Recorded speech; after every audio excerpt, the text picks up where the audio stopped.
Motorola যে পরিমাণে phone release করতেছে, আমার মনে হয় যে মটোরোলা নিজেরাও জানে না যে কতগুলো ফোন তারা অলরেডি রিলিজ করেছে বা পাইপলাইনে কতগুলো আছে। আপনি যদি তাদের শুধু এজ সিরিজ দেখেন সেখানে S50 আছে, S50 ফিউশন আছে, 50 প্রো আছে, 50 আলট্রা আছে এবং এই ফোনগুলোর ডিফারেন্সও কিন্তু খুব বেশি না এবং দামের ডিফারেন্সও খুব বেশি না। তাহলে কাস্টমাররা কিন্তু রীতিমতো কনফিউজ হচ্ছে কোনটা রেখে কোনটা কিনবে। তো আজকে আমি শুধু কথা বলবো মটোরোলা S50 নিয়ে। এটা মূলত বাংলাদেশের বাজারে এমকে মোবাইল পয়েন্টে আপনারা 41,500 টাকায় কিনতে পারবেন। তবে আমার মনে হয় যে এখন একটু প্রাইস হাই আছে, তবে ভেরি সুন এটা ড্রপ করবে। তবে শুধুমাত্র এই ফোন যে কিনবেন তা কিন্তু নয়, যে কোনো ব্র্যান্ড নিউ বা ফ্ল্যাগশিপ প্রিয়ন ফোন কিন্তু এমকে মোবাইল পয়েন্টে পেয়ে যাবেন। তাদের বিস্তারিত এই ভিডিও ডেসক্রিপশন দিয়ে দিচ্ছি, আপনারা চাইলে কন্ট্যাক্ট করে নিতে পারেন। তো প্রথমে শুরু করতে চাই এটার আনবক্সিং দিয়ে। এটার বক্স দেখেই বুঝতে পারতেছেন যে এটা একটা বিগার বক্স এবং মটোরোলার একটা ভালো দিক হলো তারা একটা প্রপার আনবক্সিং এর এক্সপিরিয়েন্স দেয়। অর্থাৎ বক্সে আপনি 68 ওয়াটের একটা চার্জিং অ্যাডাপ্টার পাবেন, একটা টাইপ সি থেকে টাইপ সি কেবল পাবেন, একটা কালার ম্যাচিং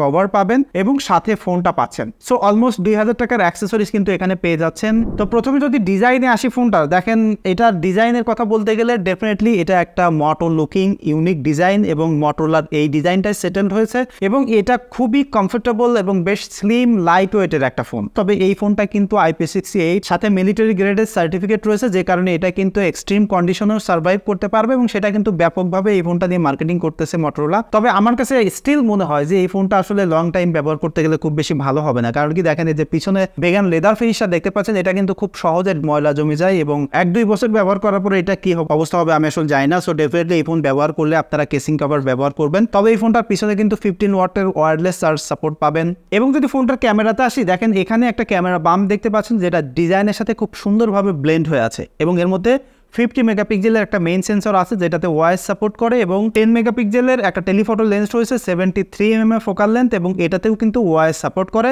এবং সর্বশেষ 13 মেগাপিক্সেলের একটা আলট্রা ওয়াইড সেন্সর আছে। এবং যে ফোনটার ফ্রেমটা আছে সেটা কিন্তু অ্যালুমিনিয়ামের একটা ফ্রেম এবং এটা খুবই স্লিম। এবং যদি ডান সাইডে দেখেন উপরে ভলিউম বাটন, নিচে পাওয়ার বাটন, বাটনগুলো খুব ছোট ছোট এবং বটমে এখানে আপনি একটা টাইপ সি চার্জিং পোর্ট দেখতে পাচ্ছেন। 68 ওয়াটের ফাস্ট চার্জ সাপোর্ট করে এবং এখানে একটা সিম স্লট রয়েছে যেটাতে ডুয়াল সিম সাপোর্ট করে। এবং মটোরোলা সাউন্ড কোয়ালিটি দেখলাম সব ফোনগুলোতেই খুবই লাউড এবং ক্লিয়ার থাকে, সেই হিসেবে এখানে সাউন্ড কোয়ালিটি খুবই ভালো আছে এবং ডলবি অ্যাটমস লেখা, অর্থাৎ এটাতে কিন্তু ডলবি অ্যাটমস সাপোর্ট করে। এবং যদি ফোনটা ডিসপ্লেতে আসি, দেখেন ফ্রন্টে একটা কার্ভ ডিসপ্লে দেখতে পাচ্ছেন 6.7 ইঞ্চির। এটা একটা POLED ডিসপ্লে, 1 বিলিয়ন পর্যন্ত কালার সাপোর্ট করে, সাথে 120 হার্টজের রিফ্রেশ রেট রয়েছে, 1600 এর পিক ব্রাইটনেস রয়েছে, যে কারণে এটা প্রপার ডে লাইটেও ব্যবহার করলে কিন্তু কোনো প্রবলেম হচ্ছে না। এবং HDR কন্টেন্ট দেখার জন্য এটাতে কিন্তু HDR10 সাপোর্ট করে। সো এই ডিসপ্লেটা এক্সিলেন্ট একটা ডিসপ্লে, কার্ভ ডিসপ্লে, উপরে নিচে ভেরি ন্যারো চিন বেজেল, ছোট্ট একটা ক্যামেরা কাট আউট রয়েছে, তার মধ্যে 32 মেগাপিক্সেলের একটা সেলফি ক্যামেরাও রয়েছে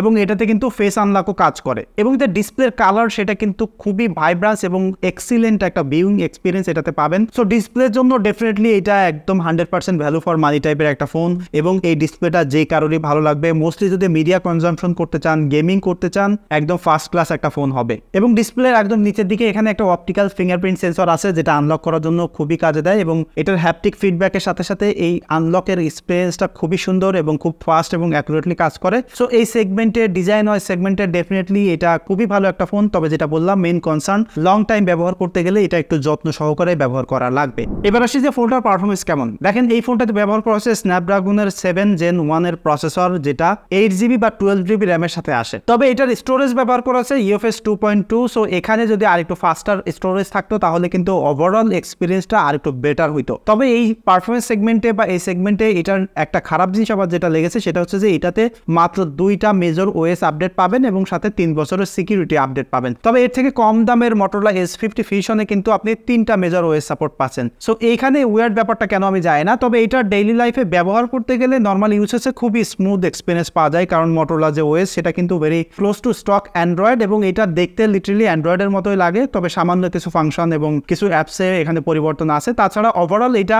স্মুথলি ব্যবহার করা যায়। এটা 120 হার্টজের ডিসপ্লের সাথে সাথে খুবই সিমলেসলি কিন্তু এটা কাজ করে, খুব ভালো একটা অপটিমাইজেশন কিন্তু এখানে রয়েছে। তবে সিনথেটিক বেঞ্চমার্ক দেখে একটা আইডিয়া আপনারা পাচ্ছেন যে এটা থেকে কেমন র পারফরমেন্স আপনারা পাবেন। তবে এটা আমি PUBG খেলে দেখেছি, স্মুথ এক্সট্রিম এবং HDR আলট্রা পর্যন্ত খুব ভালোভাবে খেলা যায়, কোনো প্রকার হ্যাং ল্যাগ হয় না।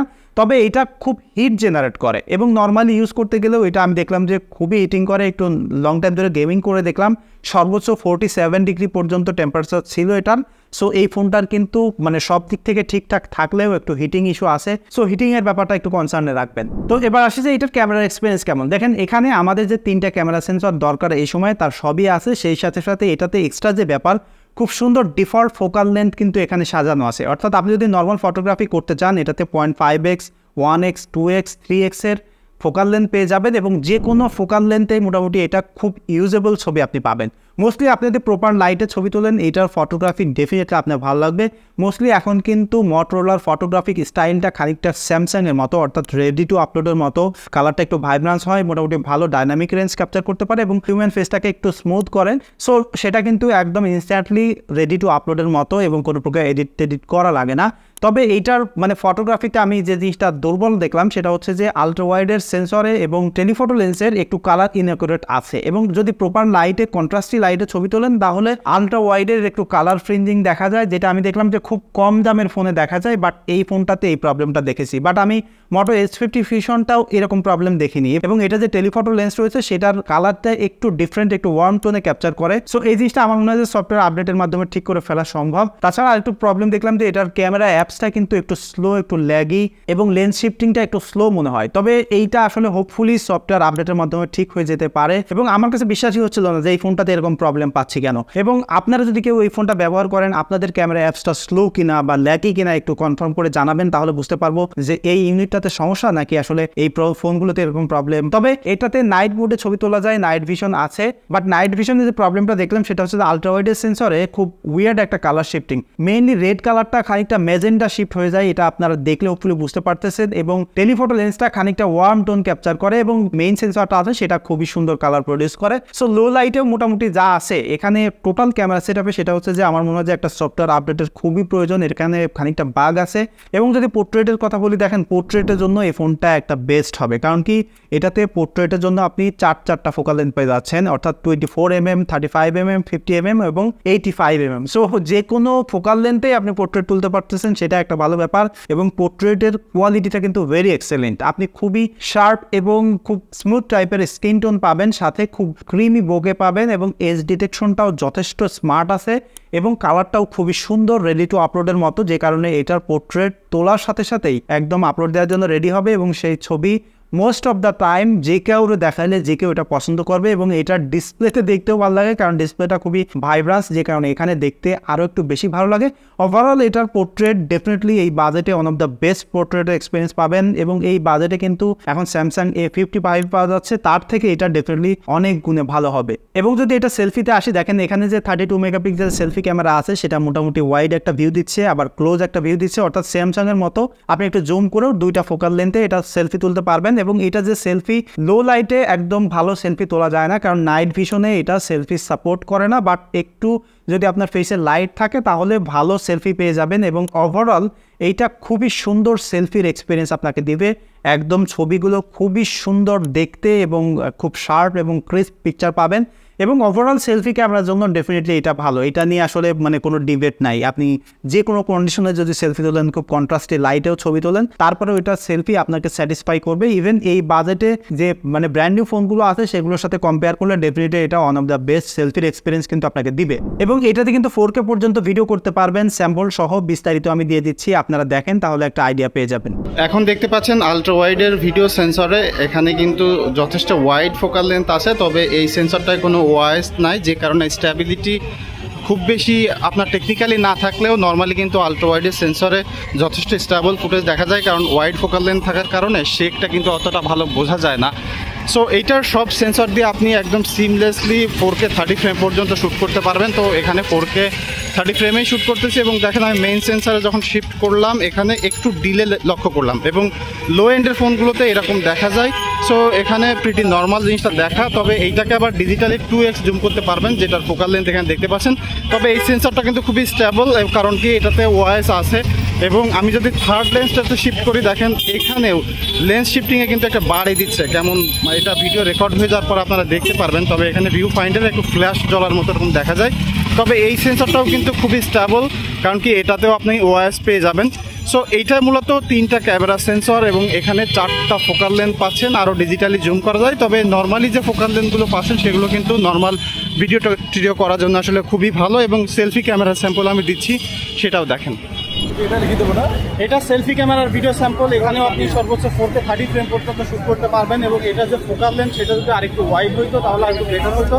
তাছাড়া এটার স্টেবিলিটি কেমন এবং ভিডিও কোয়ালিটি কেমন সেটা হোপফুলি একটা আইডিয়া পাচ্ছেন। তবে এটার ভিডিওতে কিন্তু একটা গুরুত্বপূর্ণ ফিচার মিসিং আছে, সেটা হলো এটাতে সিনেম্যাটিক ভিডিও করা যায় না। সো এই বাজেট ওয়াইজ কিন্তু এখানে এক্সপেক্ট করা যেতে পারে, তবে সেটা এখানে নাই। তারপরেও ওভারঅল ভিডিও যেটা পাচ্ছেন সেটার একটা স্যাম্পল দেখে কিন্তু আপনারা একটা আইডিয়া করে ফেললেন যে এটার ভিডিওর এক্সপিরিয়েন্স আসলে এই মুহূর্তে কেমন। লাস্টলি আসি যে এই ফোনটার ব্যাটারি এক্সপিরিয়েন্স কেমন ছিল। দেখেন এইটাতে 5000 মিলিঅ্যাম্পিয়ার একটা ব্যাটারি রয়েছে, 68 ওয়াটের ফাস্ট চার্জ করতে পারবেন, সাথে 15 ওয়াটের ওয়্যারলেস চার্জ সাপোর্ট করে। সো চার্জিং নিয়ে কোনো প্রবলেম নাই এবং এটার ব্যাটারি ব্যাকআপ নিয়েও কোনো প্রবলেম নাই। আমি এটা 8 ঘন্টা স্ক্রিন অন টাইম পেয়েছি। সো এইটা ব্যবহার করলে ব্যাটারি ব্যাকআপ নিয়ে কিন্তু কোনো ইস্যুস নাই। সো ফাইনালি এই সময়ে 40-42 হাজার টাকায় ফোনটা মূলত কারা কিনবেন? দেখেন এই বাজেটে এটা একটা ব্যালেন্সড প্যাকেজ ফোন, অর্থাৎ এখানে খুব ভালো ডিসপ্লে পাচ্ছেন, খুব ভালো ফটোগ্রাফির এক্সপিরিয়েন্স পাচ্ছেন, আপনি চাইলে লাইট গেমিং করতে পারতেছেন, বেস্ট ব্যাটারি ব্যাকআপ পাবেন। সো আপনি চাইলে যে কোনো টাইপের ইউজেসের জন্য এই ফোনটা কিনতে পারেন। এই ফোনটার তেমন কোনো খারাপ দিক